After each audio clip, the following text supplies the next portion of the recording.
We are now joined by our dear friend and colleague, Rachel Maddow, by phone. Rachel, he said this, quote, "I need to unite my party. The best way forward is to pass the torch to a new generation.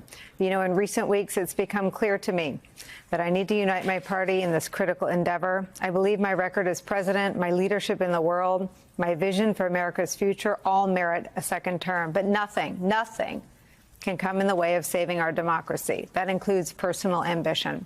So I've decided the best way forward is to pass the torch to a new generation. That is the best way to unite our nation." Your thoughts? Yeah, first of all, I'm sorry that I'm not there with all of you in person. I'm homesick and trying hard not to get anybody else sick. But wow, I mean, I think it should also just be said, like, this is one of those speeches that is going to go down in history, not just as a great Joe Biden speech, but as a great moment in the American presidency. I mean, you know, that the quote that you just described, of course, that nothing should stand in the way of saving our democracy, including personal ambition, but also, you know, the way he started, talking about, you know, honesty, decency, respect. Does character in public life still matter? This is a timeless speech about a very specific moment, both where he came to the presidency from, talking about what, frankly, the former president left him, the worst pandemic in a century, the worst economic crisis since the Great Depression, the worst attack on our democracy since the Civil War, all simultaneously. That's what he walked into. But now his feeling that his personal ambition, his belief that his record does warrant a second term, and he wants it. And you hear that in his ambition, even talking about what he plans to do these next 6 months. That itself can't be bigger than the needs of the nation, and the needs of the nation to stay with this form of government, what he called one of the greatest ideas in the history of the world. It's an elegant speech at an emotional and very moving moment for this president, and I think sort of timelessly for the presidency. This is sort of a tentpole in terms of what patriotism and selfless service looks like. And I'm sure this couldn't have been easy for him, but it was beautifully done. And these are one of those lines in the chapter about this speech in the book about this president. I think this is one of the lines that'll be pulled out, Rachel. "Kings and dictators do not rule, the people do. The great thing about America is here. Kings and dictators do not rule, people do. History is in your hands. The power is in your hands. The idea of America lies in your hands. You just have to keep faith. Keep the faith and remember who we are. We're the United States of America, and there is simply nothing beyond our capacity. We do it together. So let's act together, preserve our democracy."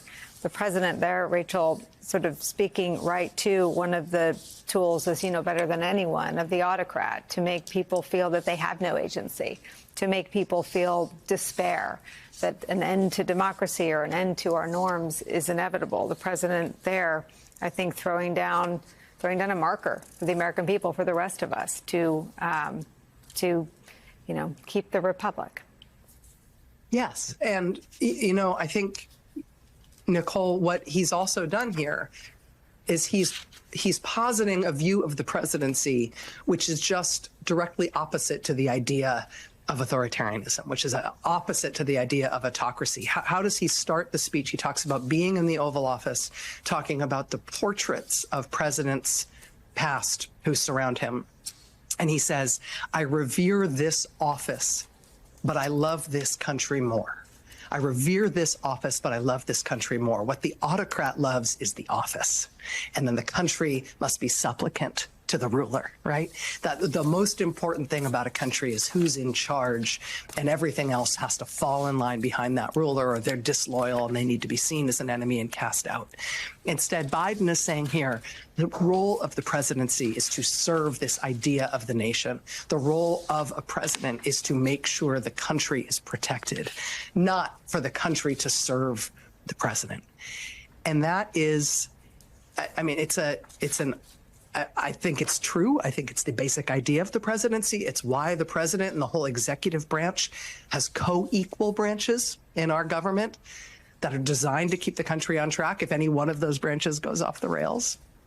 But it's also just the opposite idea to what his opponent is offering in this election. I mean, J.D. Vance, the running mate of Donald Trump, said in his acceptance speech that America is not an idea. Well, no, it is. The idea of it is that we are a democracy. We're of, by, and for the people, and that the president is not a king, and that we're all bound by the same rule of law. And there's no I alone can fix it in the vision of the United States that Joe Biden talked about tonight, and that he's ascribing to the founders, and that I think most Americans, most Americans would agree with him there. And Rachel, we know you're sick. We want to let you get back to your chicken soup, but we're so happy to have you with us. Let me just read you one more piece that gets at what I think you talk about so often, and that is this moment, everything that makes it different. The president saying this: "I've made it clear that I believe America is at an inflection point, one of those rare moments in history when the decisions we make now determine our fate, the fate of the nation and the world for decades to come. America is going to have to choose between moving forward or backward, between hope and hate, between unity and division. We have to decide. Do we still believe in honesty, decency, respect, freedom, justice, and democracy?" Yeah. And then he finished that by saying, does character in public life still matter? I mean, he knows exactly where we are. His voice may be faltering. His delivery may not be as strong as we remember it, even at the beginning of this term. The presidency takes a toll, and he's the oldest man to ever have the job. And he had this job at the time of incredible challenges. But his vision is clear. And when he talks about the choice that we've got, I mean, there really is, without hyperbole, a choice here, not just between candidates, but between the American system of government or something new. And that's what he's talking about. And, you know, I think that if he were up against a Mitt Romney-style Republican or even a Marco Rubio-style Republican, Joe Biden would not have left office, because I think that he would think, you know what, yeah, there might be a risk because I'm old, but I know that I've got the record to do this, and I know that I've got, you know, a record to run on, and I want to finish the job, and I'm going to push through my critics and do it. But what he's saying here is that the contest that we're in is bigger than any one president, is bigger than any, you know, any moment in the personal history of Joe Biden. It's bigger than my biggest personal ambitions. The moment that we're in is about whether or not we continue as a republic. And it's not a hyperbolic thing to say, given what he's up against and given the way his opponent tried to stay in office after he was voted out the last time. And it's just, I mean, we knew this was a very selfless thing that he did when he did it on Sunday with this paper statement. But I think this speech tonight goes down in the annals of American history as a clarion moment. He's saying it's not about me. It's about whether or not we're going to stay the United States of America. And I'm very moved by this speech. Rachel Maddow, thank you so much for joining us. Please go get better, because at this rate, there's going to be more history to cover together with you. Please feel better. Thanks, my friend. What did you think of the speech? I thought the speech was wonderful. The things that I wrote down were not in our group of sort of the select quotes. One of the ones that moved me was one that goes to what Lauren said earlier, where he said, "Nowhere else on earth could a kid from Pennsylvania with a stutter rise to sit behind the Resolute desk as President of the United States." I thought that was so Biden. It was a "that's so Biden" moment. I thought his gratitude and the expressions of gratitude for the office, talking about, I revere this office, but I love my country more. This is somebody, you think about the student council kid that you went to high school with, the people who really loved student council, and this was their mission and their passion. He's that guy. And he's somebody who devoted his life, his whole adult life, to politics. But this was selfless. This was selfless on a level, I think, that's important in a way that we talk about George Washington being selfless and saying, I could keep doing this for me because I think I can, but I'm going to stop doing it because I think that there are choices. There were two pieces I'll also quote. America's going to have to choose between moving forward or backward. I've made it clear. I believe America is at an inflection point. As Rachel Maddow pointed out, this is one of those moments in history when we have to determine our fate as a nation, our decade, and for decades to come. America's going to have to choose between moving forward or backward, between hope and hate. Also very Biden. And then I think this other piece here where he talked about allowing new voices and younger voices into the room. He says there's a time and a place for long years of experience in public life. There's also a time and a place for new voices, fresh voices, yes, younger voices. And that time and place is now. Over the next 6 months, I'm focused on doing my job as president. I thought that was wonderful. Jen, just to build on Joy's point about sort of the lines that are so Biden, I give my heart and soul to our nation. Like so many others, I've been blessed a million times in return by the love and support of the American people. I hope you have some idea of how grateful I am to all of you. Lawrence was talking about this earlier, but he always says he's Black Irish. He'll say, like, I may get hit by a bus tomorrow, which he says all the time. But he is grateful and grateful for the role he has played, grateful for the people. And one of the lines that struck me was, it's about we the people. We can never forget that. I draw strength and I find joy in working for the American people. And I circled that in part because, as Rachel was saying, it was about a view of the presidency. And I think in this dark moment, or years we've all lived through, you sometimes forget that people get into public service largely from all sides of the political spectrum because they want to do good, because they want to make people's lives better. And there's differences of view on how to do that, and that's okay. But he very much got into public service because he wants to do good and fight for the people from Scranton. That's who he is. And I actually think that phrase, if they had a good enough speechwriter, could have been written and delivered by most presidents in history, right? That's the belief. That's why people get into that, why they run for office, because they represent the American people. The other thing that struck me, and I circled it when he talked about reforming the Supreme Court, because as Lawrence knows, as you all know, this is not a phrase that would have come out of the mouth of President Joe Biden, even while he's been President Joe Biden. And it was a reminder, I think, that leadership is about being consistent and people knowing what to expect from you. It's also being open to evolve. And his grandchildren being in the room is a real symbol of that. I mean, he talks to them every day. He always picks up the phone if they call. It does not matter what he's getting briefed on or who's in the room. It can be 5 generals. It doesn't matter. And he has evolved on many things over time, as great leaders do. Obviously, Supreme Court reform is one.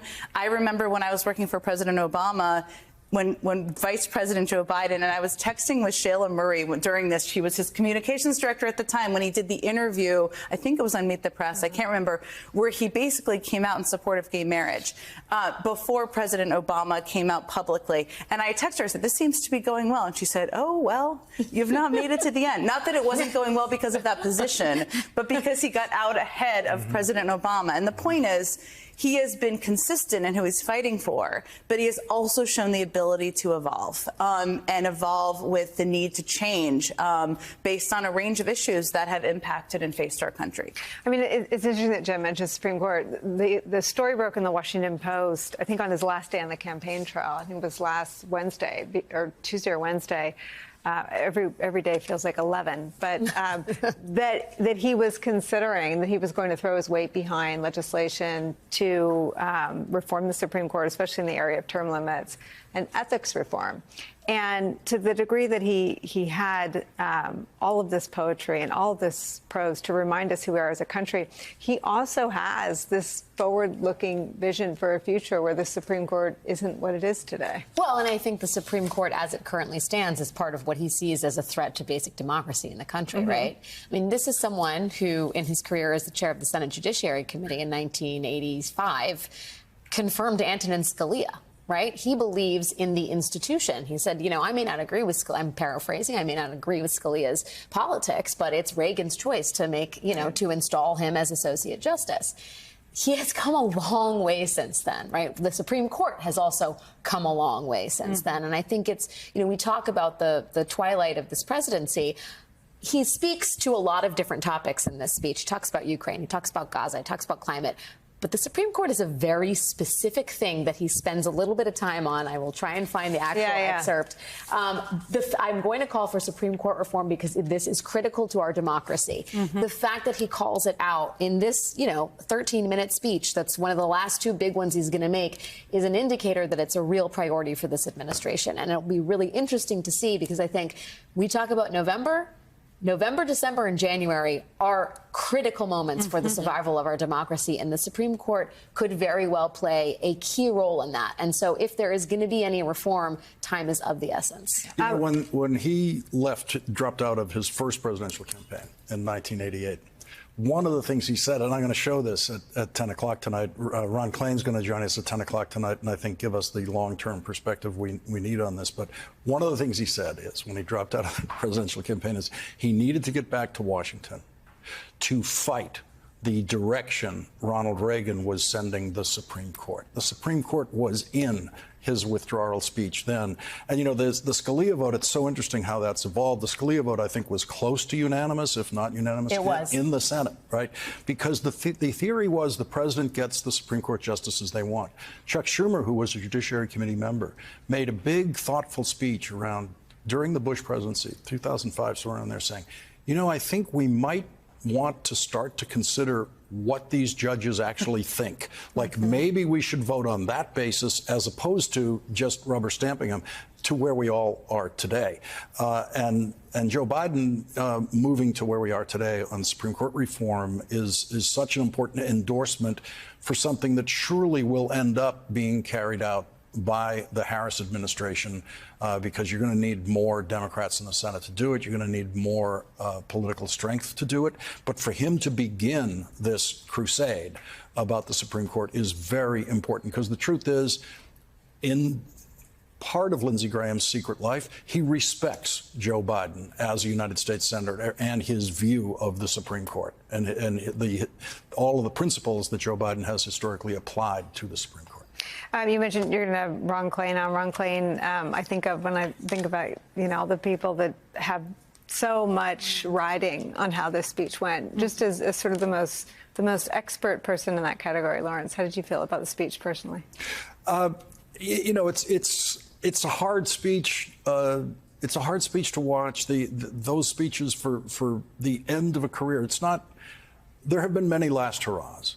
We have never seen the last hurrah of a 52-year electoral politics career. There has never been a weight greater on someone delivering their final speech as a candidate. Technically, this is his final speech as a candidate. He tweeted it on Sunday, but this is the first time he has spoken the words that he is withdrawing from the campaign. And as someone, you know, who knew him, the ultimate compliment for him is something that people know about in congressional staff, is that I worked on Senator Moynihan's staff. Ron Klain was on Senator Biden's staff. And the ultimate compliment you can get is that your senator is loved, and I mean loved, by other staff, not by his own staff. A bunch of them have that. A bunch of them have that devotion.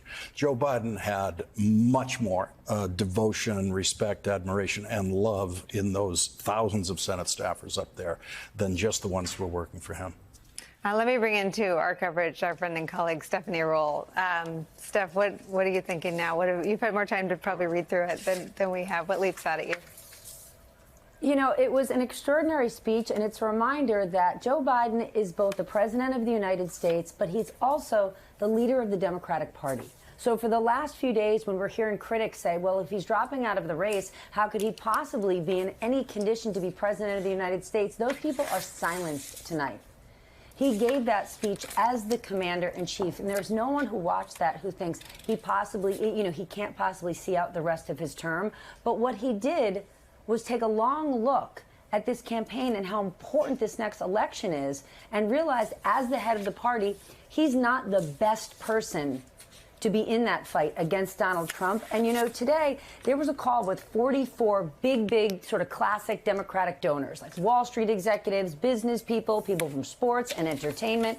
And they were speaking to the head of the finance committee, the head of finance for Kamala Harris's campaign.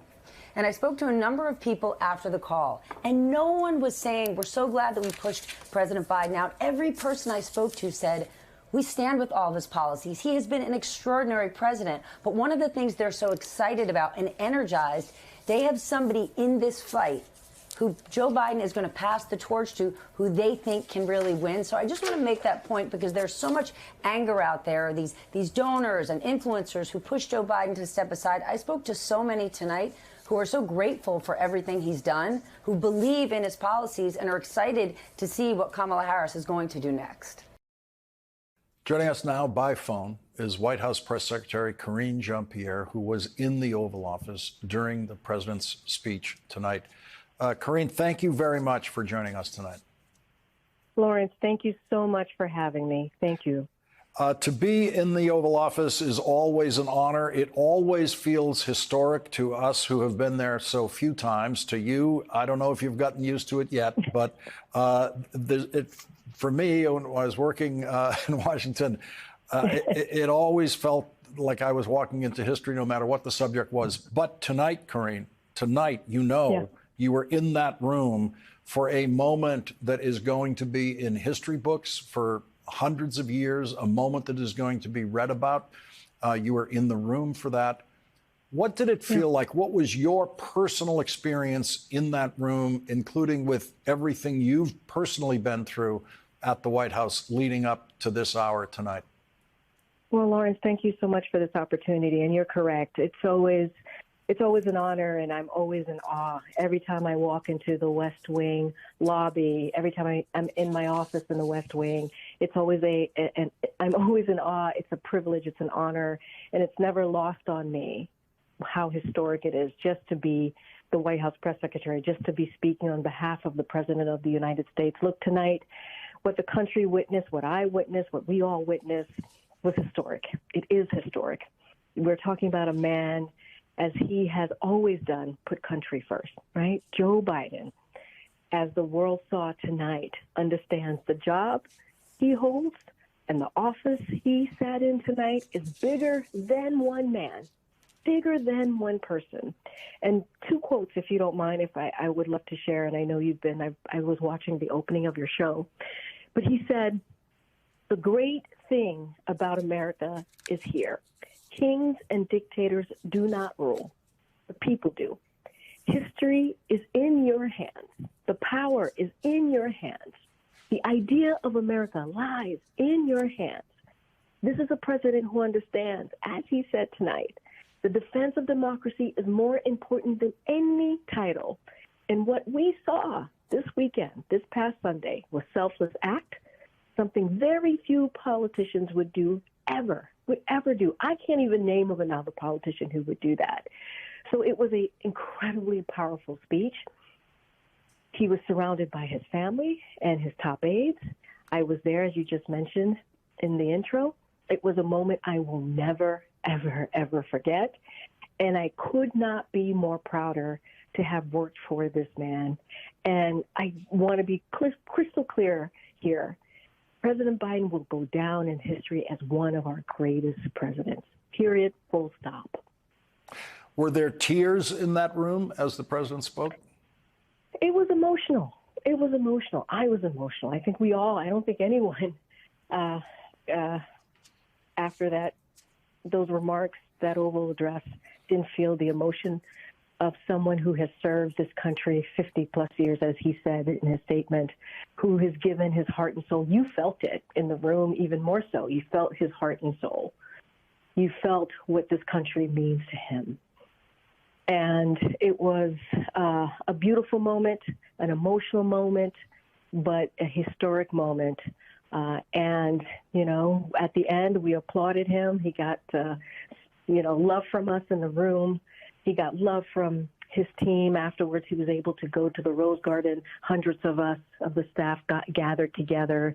The rain held off just a little bit, and he was able to show his appreciation to the team that has been with him, the staff that has been with him through these 3.5 years, obviously almost 4 years, and stood there, and we applauded him and we cheered him on, and he thanked us for the work that we've been able to do and the accomplishments, the historic accomplishments that we have able to get done. And you just saw, you saw people's iPhones and smartphones up and taking pictures.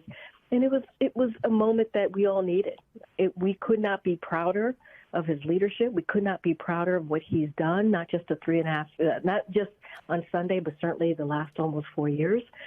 It was a special moment. It was a special moment, Lawrence. Karine, when did you find out that Sunday was going to be a busy day for you? So basically what happened is the president on Saturday evening gathered with a small group of his advisors and his family, and he started to think through the next steps. And the next day, Sunday afternoon, he made his decision, and he called the vice president, and then he got on the phone with his assistants to the president, his top aides, and he told us at 1:45 that he had made this decision. And while we were on the phone, the letter was released, and the rest of the world found out. And that's how we found out. It is not an easy decision. It is a selfless decision. It is a hard decision. And he put country first, and that's what we saw. And then you heard him talk about passing the torch. I think that was a big theme of his Oval address. And one more thing I would say, Lawrence, is that the last 4 years, the 4 years prior to this administration, you had a former president that stoked fear. That's what you had. And the last 4 years of this administration, you had President Biden that stoked healing and the importance of healing. And no other president, I don't believe, no other person would have been able to do what he has been able to do, is to try and bring the country together and give some healing that was so needed. Karine, we all watched you on the first White House press briefing that you had to conduct after the debate, and how contentious it became in the room with the White House press corps.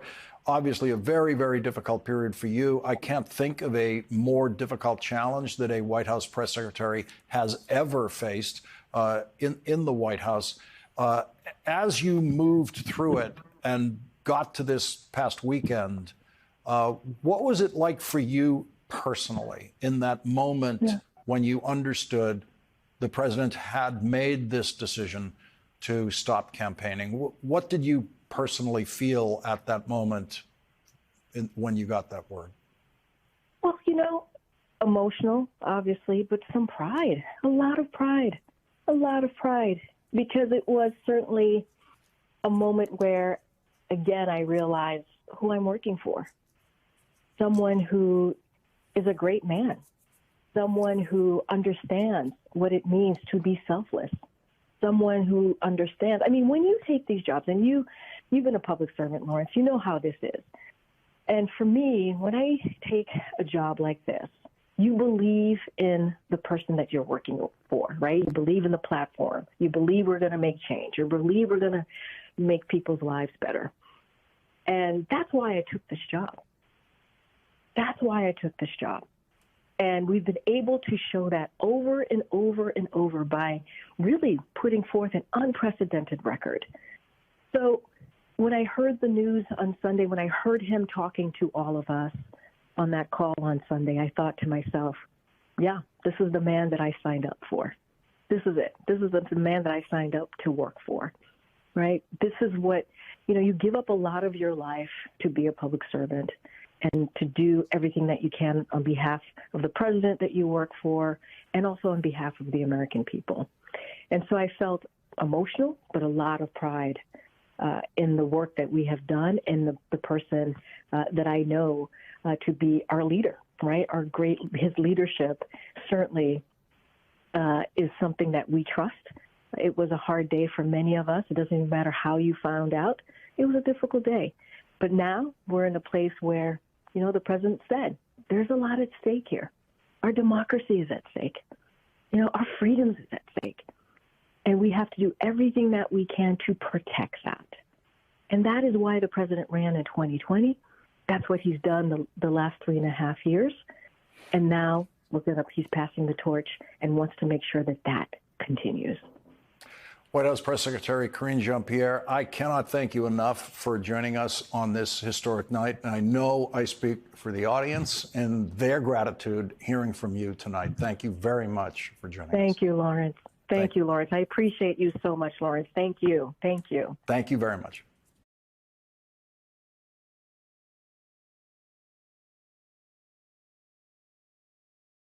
Let's bring in Texas Congresswoman Jasmine Crockett. Congresswoman Crockett, thanks for being with us. The last time I saw you, I believe it was at the debate, and you were mounting a stalwart defense of President Biden. A lot has obviously changed between now and then, and I wonder what you make of his decision to leave the race, and also what your constituents are telling you about his choice of his vice president to take his place atop the ticket.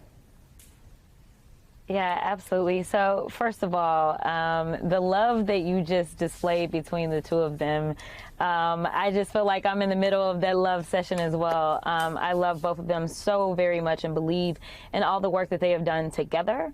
And it was interesting to listen to y'all talk about here just a second ago, some of these accomplishments. And one of the things that people fail to acknowledge is that all that this president was able to do, he did it really in 2 years. We know that this has been a completely dysfunctional Congress in the 118th, but the majority of these accomplishments weren't accomplished in 4 years. They were accomplished in 2 years. So I just want to throw that out there.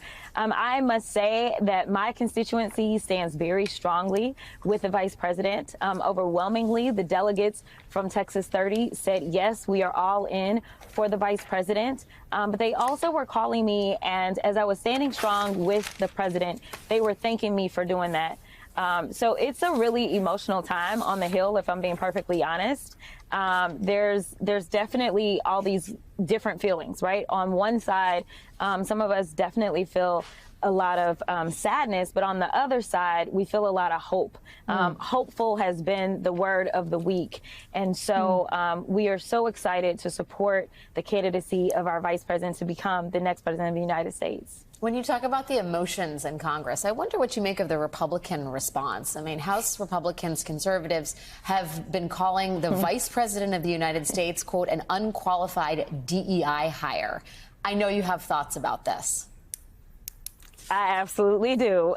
Listen, this tells you everything that you need to know about these clowns. They have nothing of substance to contribute, as they normally don't. I mean, this is exactly why we literally are supposed to be working next week, and we're not even coming to work to make sure that we can pass a budget, because they have no plan. I need the American people to wake up. They have no plan unless we start talking about Project 2025, which doesn't do anything for any of us. And one of the things that they continuously push in Project 2025 are these unwarranted attacks on anyone that is diverse in any way, and they try to pretend as if we don't have credentials. But my question is, as you continue to say that somehow J.D. Vance is prepared and qualified to be the vice president of the United States, I'm sorry, but this guy is walking into a role with way less qualifications than our vice president. If we want to look at the qualifications that were required of her before she got the job, she had been elected a prosecutor. She had been elected the attorney general. She had been elected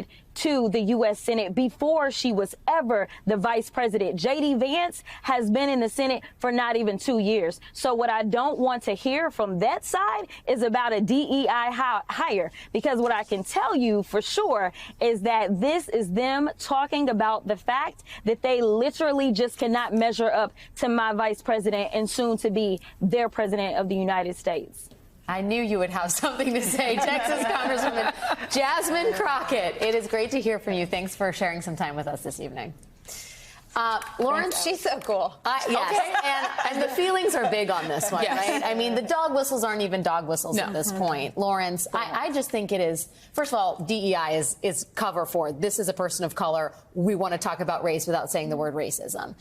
On the other side, she makes the point, J.D. Vance has served in the Senate for like 10 minutes. And before that, as Rachel Maddow likes to say, was hatched in a lab by a bunch of tech bros. I mean, and Donald Trump is a reality TV star that stumbled his way into the presidency through stoking grievance and division. I think it's really rich that they're throwing shade on Kamala Harris's qualifications. So as the Congresswoman was speaking, I was taking notes, making notes of my list off the top of my head of vice presidential candidates chosen for diversity, equity, and inclusion. Lyndon Johnson, Dan Quayle, Dick Cheney, Spiro Agnew, Joe Biden. Lyndon Johnson, the Kennedys from Boston, needed a Southern, a Texan to make sure they could carry the South.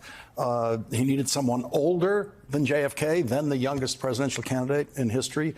Dan Quayle, George H.W. Bush needed someone younger because that was just about as old as we thought presidential candidates could get. Dan Quayle's qualifications, other than his age, were zero, absolutely zero. That's called diversity of age. Dick Cheney, very inexperienced governor of Texas going into the presidency, needed foreign policy experience. He just grabbed it off the shelf with Dick Cheney.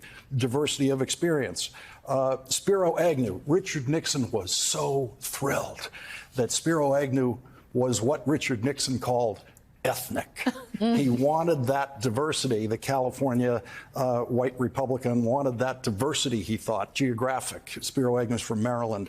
And Joe Biden couldn't be more unlike Barack Obama, and the diversity, equity, and inclusion in the ticket of Barack Obama and Joe Biden was completed by Joe Biden. It was the old white guy who was the diversity hire for that ticket. So none of these were objectionable choices on those grounds of diversity, age diversity, geographic diversity, even political diversity with LBJ and JFK. And diversity is what the vice presidential choice has usually been about. I mean, to show you an example of how glaring it is when it's not, it's Bill Clinton and Al Gore. Like, that's just like, no one was thinking about any diversity at all. You know, it was just, who do we think is going to be a good campaigner with this guy? That was it. And doubling down on the idea of young baby boomers taking the mic. Yeah, but almost every other time you can think of, without trying hard, you're going to come up with diversity in the choice of the vice president. And by the way, in this case, the search for a running mate for Vice President Harris is literally about finding the diversity of the right white man to put with her, because they're like, they need the diversity to make sure that they're shoring up different constituencies. They're thinking about region. They're thinking about, do we want somebody from the Midwest? Do we want somebody from one of those states? Like, no one is saying that that is objectionable diversity. But can I just translate? Can I translate what's happening? It isn't it isn't even in its most biting analysis about what it's about. They don't have anything else yet. Yeah. I mean, they're stumped. Donald Trump wouldn't have picked J.D. Vance if he thought there was any, because Donald Trump would never give up anything. Donald Trump didn't leave when he lost in what lifelong Republican Chris Krebs described the most secure election in American history. So Donald Trump never really contemplated that someone would give up a job that he left his vice president to be hung to hang on to. So like, there's no part of his brain, there's no part of his circle that could tell him this could happen. Yeah. And so the idea that this is all they've got, it's because this is all they've got. They'll come up with something else, I'm sure. Yeah. But on day 4, this is all they've got. And it's pathetic, and it's not helpful for winning white suburban voters who usually don't want to be associated with just sort of barking dog racism, which is what we're starting to see. And misogyny. And misogyny, right. Oh, we can't even begin to talk about the Fox Business comments of today. Maybe we'll talk about it after the break, because we have the case and tales. We appreciate it. I mean, we often talk in politics about split screen moments. I mean, we talk about it a lot. When you see basically the differences between the two candidates, say Donald Trump and Joe Biden, or whatever it may be.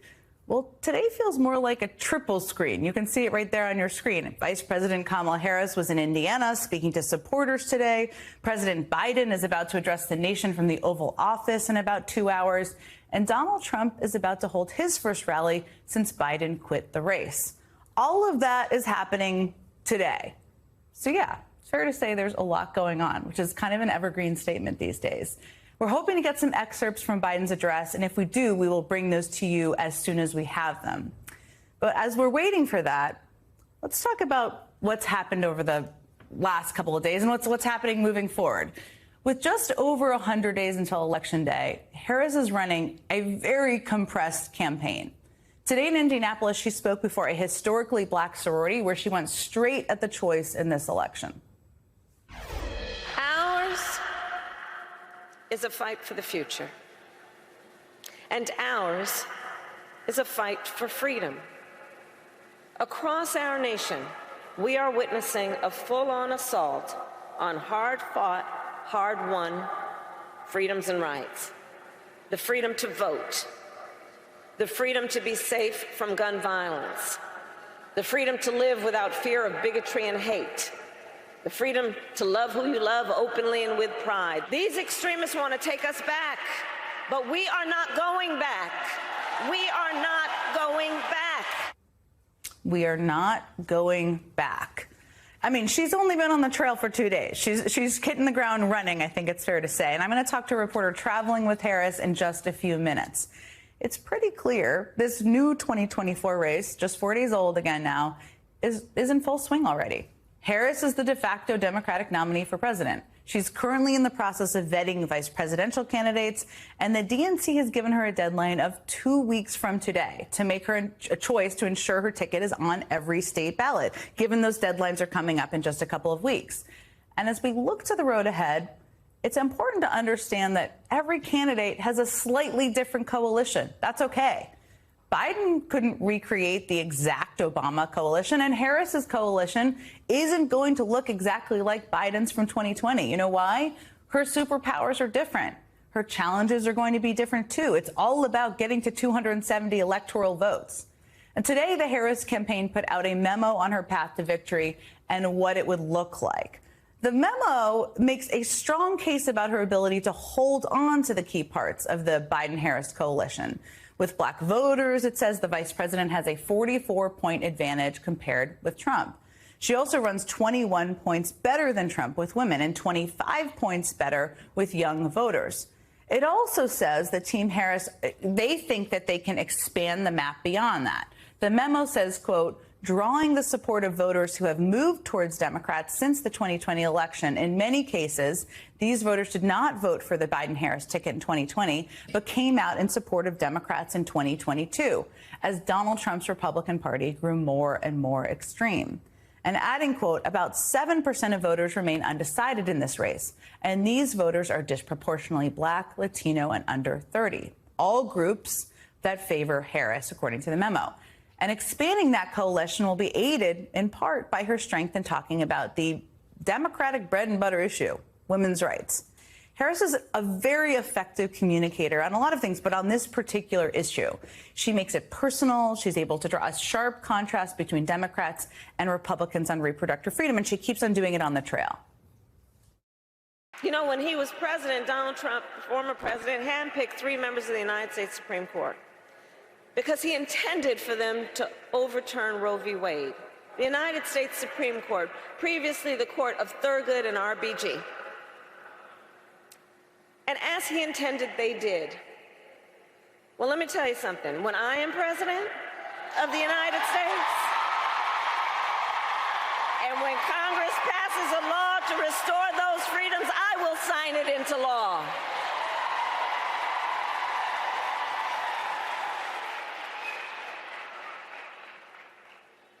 We are not playing around. We're not playing around. The Harris campaign says that 76% of people have identified abortion rights as important in this election, including 69% of young people. So that's where the race sits today, with, again, just over 100 days left. We've got it all covered tonight in this unique and dramatic moment in American political history. Joining me to start this conversation and kick it all off are 2 people I know well, you know well. First is Cornell Belcher, Democratic pollster, and the other is Jennifer Palmieri, former White House communications director for Barack Obama. Okay, there's a lot to get to here. Cornell, let me start with you, because the memo they put out today, which I just outlined some key details of it, and I want to ask you about one of the first points, which is that this argument that the Vice President Harris could keep the Biden coalition. Talk to me a little bit about your take on that, and maybe about some areas where she has greater strengths and areas where she's going to have to work hard to maintain the Biden coalition. Yeah, no, I think that's really a key here. And as she said, we're not playing around, which just keeps ringing in my ear. We're not playing around. No, I think if you look at what the Biden coalition is, it is a very diverse coalition, and it sort of builds on what the Obama coalition was, right? Which was taking advantage of that younger, more diverse electorate. Approximately 11% of our voters in 2008 were people who had not voted before, and they were disproportionately younger voters and disproportionately a very diverse group of voters. And and Barack Obama does not win the presidency, and he doesn't win back-to-back majorities without that younger, more diverse cohort of voters. Without them, we have the 2004 electorate, and we lose, right? So we've been building on that, again, from 2008, 2012 into 2020, sort of building on that. I think it's really important here that she is a candidate, and we're seeing this in data, public data, but also in internal data right now, is that those younger, more diverse voters who were sitting on the sideline, who were not well positioned for mobilization, they are waking up. Yeah. And they are waking up again and moving towards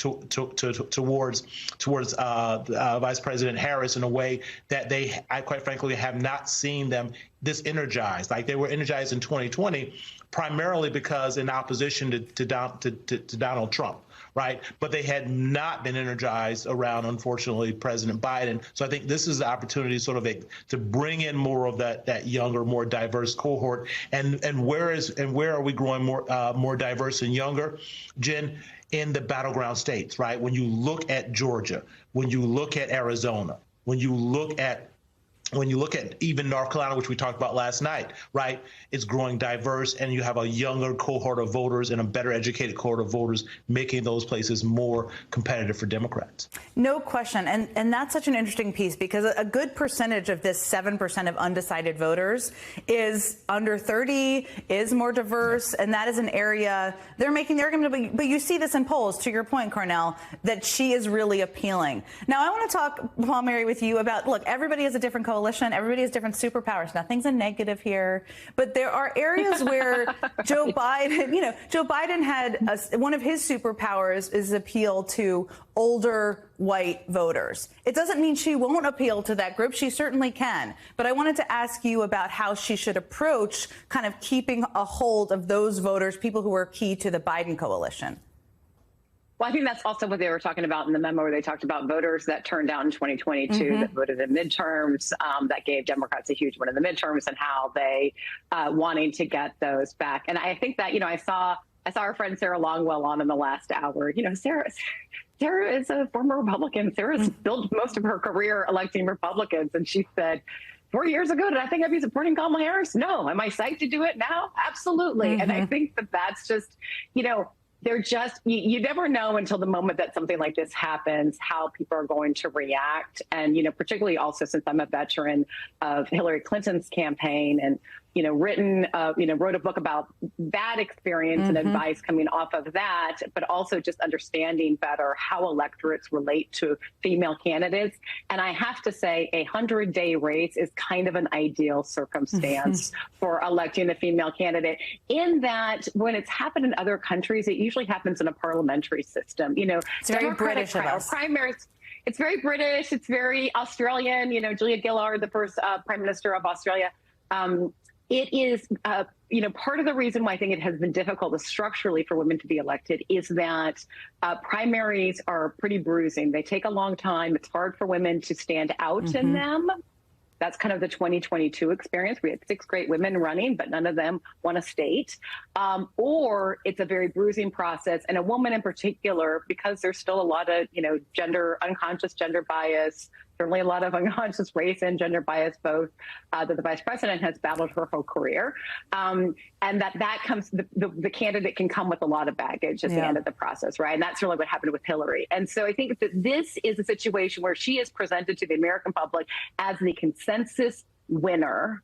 On the Democratic side, the antithesis of Trump, the contrast of Trump, and someone who's really experienced and ready on day one, and 100 days to do this. And the way you see people rallying around her, I really believe in this. I think that it is sustainable. I don't think it's a sugar high. And it feels like a good circumstance for her. And it's also, I just know with the research, it's a good circumstance for a female candidate.